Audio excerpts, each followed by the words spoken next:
കാച്ചിലാണോ? അതെന്തോന്ന് സാധനം? അതൊക്കെ കൊണ്ടൊരു സാധനം വാ കാണിച്ചു തരാം. വാ, ഇതാണ് കാച്ചില്.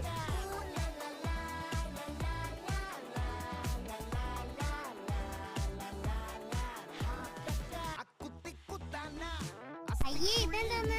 ഇത് കള വാങ്ങിയത്തെ കൊള്ളൂല. ഇത് നല്ലതാണ് ആമി. ആമിക്ക് വേണ്ടേ ഞാനും ചേച്ചിയും കൂടെ തിന്നോളാം. നമുക്കിതൊന്നും വേണ്ടേ?